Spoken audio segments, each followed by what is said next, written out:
Greetings. Welcome to another section of Keep the Beat with Pete. And here we are in the electric studio, electronic drum set.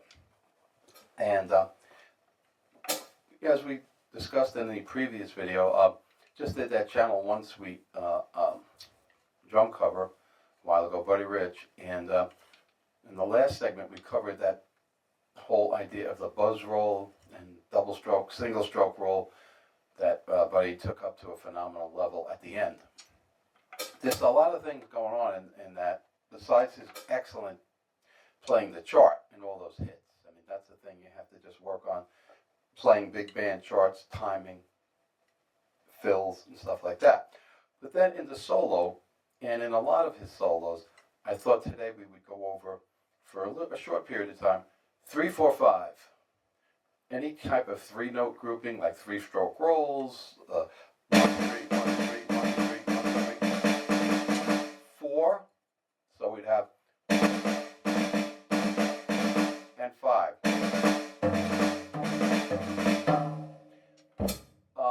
A lot of that went on in his solo, but a lot of it goes on in a lot of his solos. And these groupings show up everywhere. And Buddy had a tap dancer / march orientation, but of course it wound up in the jazz swing feel all the time, because that's the idiom that he's playing in. But there was a lot of these patterns.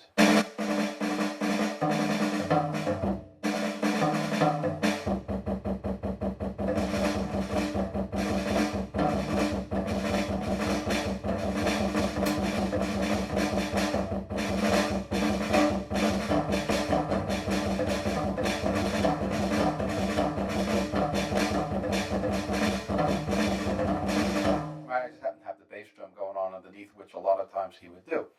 But what you really want to do is start getting your 3, 4, and 5 note groupings orientation down. Now they might appear as 16th notes, 1, 3, singles, or 2 and 1, 1, 2, 3, 4. 4,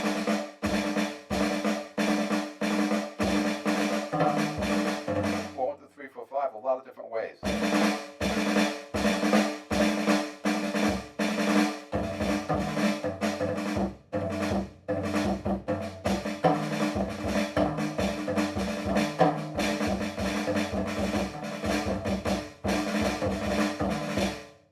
On your patterns. In Wilcox and rudimental swing solos, there's a lot of patterns that are similar to this. But if you listen to Buddy Rich solos, break some of them down, you'll start hearing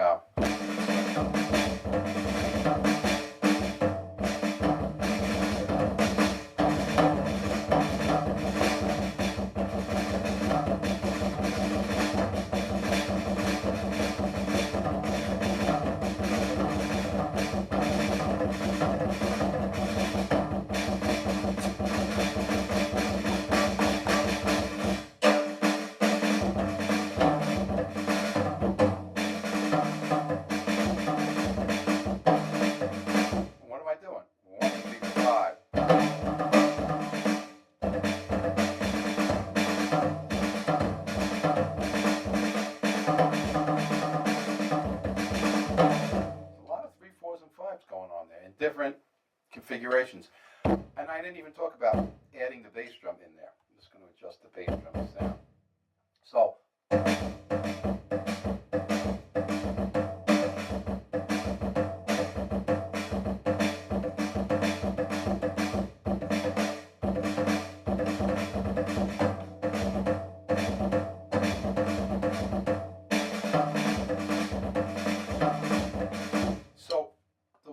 practice this is, how to practice this.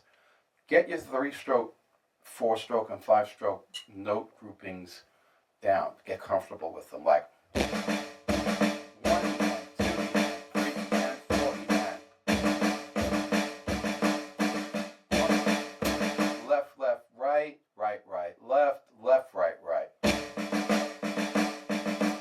1, 2, 3, 4. Same thing with 4 strokes. 1, 2, 3.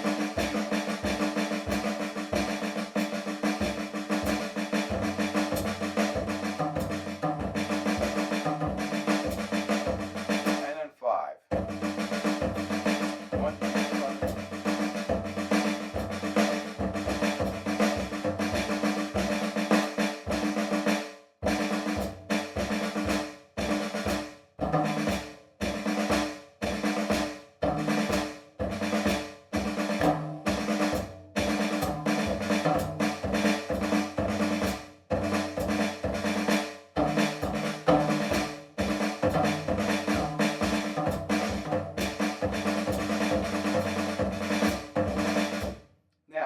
In another video where I did some of the linear things that run through the measure, like Gary Chafee, the 5 strokes may cut right through the measure.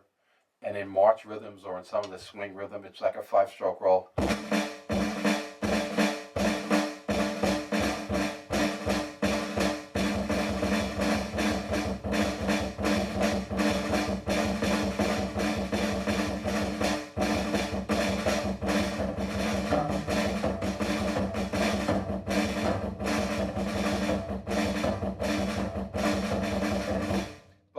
Either way, practice 5-note groupings.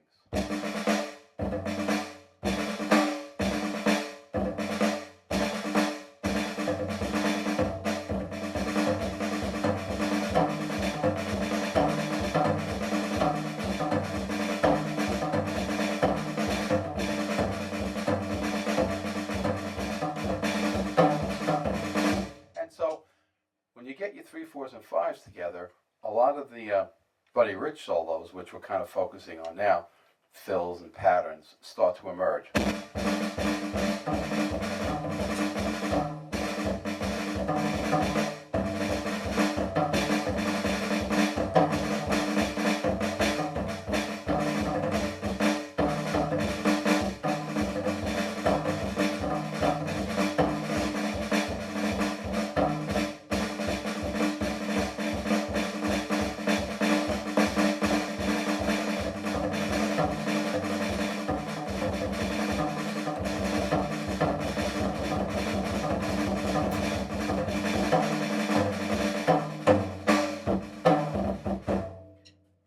There you have it, 3, 4s, and 5s. I did a whole segment on this a while ago.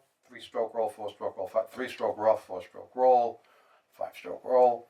I think we did 3, 5, 7, up to 9.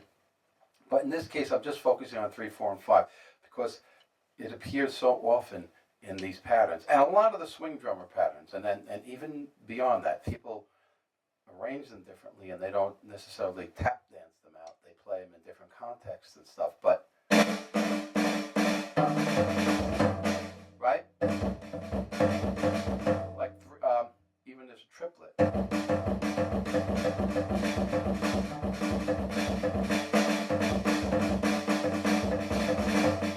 Or 4s or 5s, quads, quintuplets. Orchestrate them all different ways. And you work with the metronome at first just to keep your guided. Say you're in 4/4, keep it simple. Then you can try other time, odd time meters, stuff like that, about time signatures. But for now, do it in 4 and just work 3, 4, 5. So we covered the buzz roll, and we're covering 3, 4, 5, and we're putting them together so that you start to get the idea.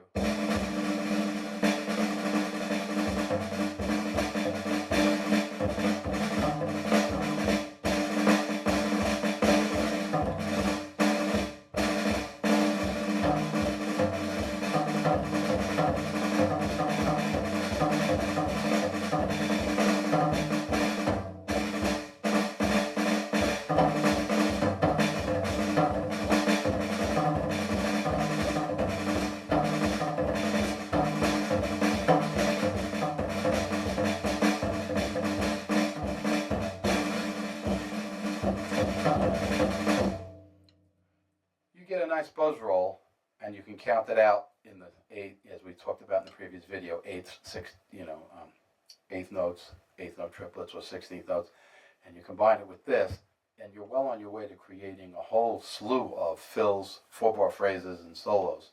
So I thought that while we're working the electronic set, it's just up close and a little more personal to zero in on this, right? You take your buzzes, you take your 3, 4, 5, and work it. 1 hand, 2 hand, 3 hand, 4 hand, or 1 hand.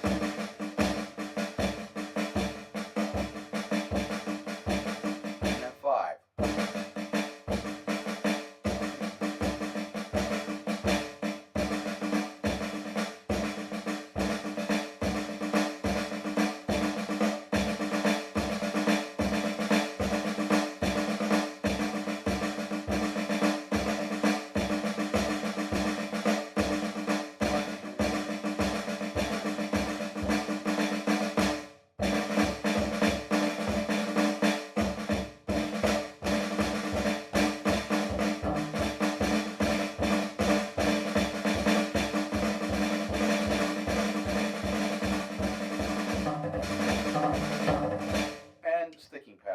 mean, paradiddles are 4 strokes, really. All different kinds.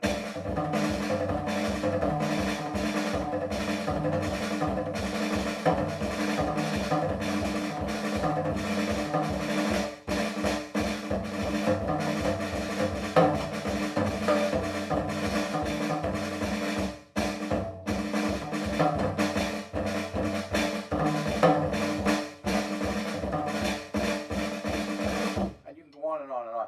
And then the creative juices start to flow. And that's really what it's all about. You'll then start to put together phrases. Now, do you want to write them out just so you can see them and then try to embed them? Some people like to do that.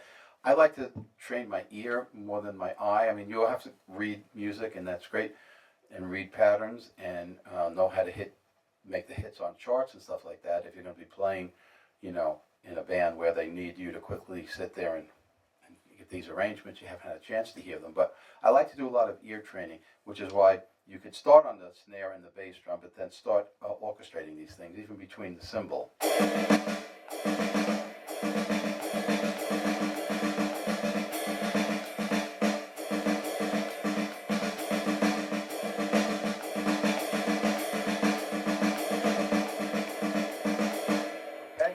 Training your ear, and that's very, very important. Sometimes chart may be written very sketchy, and you heard it, but it's not matching really well, and so it's really going to call for your ear.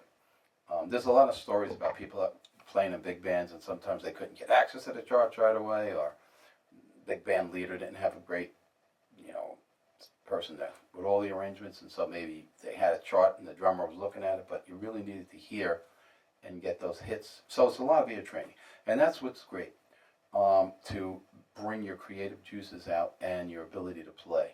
Okay, so 3, 4, 5, practice it all different ways, and then orchestrate and play it with a swing feel. Play it straight ahead. Play it both ways. Okay, and your creative doors swing wide open in ways that are going to make it possible for you to say, oh, I understand what a lot of that stuff is going on there now, and I can do something too, and here's my offering. Okay? So, for those of you new to the channel, welcome aboard. For those of you who are with me for a while, remember, we want to create the beat we keep, and these are just little recipes, ingredients for you to play around with and then perfect, so that you can then create the beat you keep. So, thanks for watching. Peace out.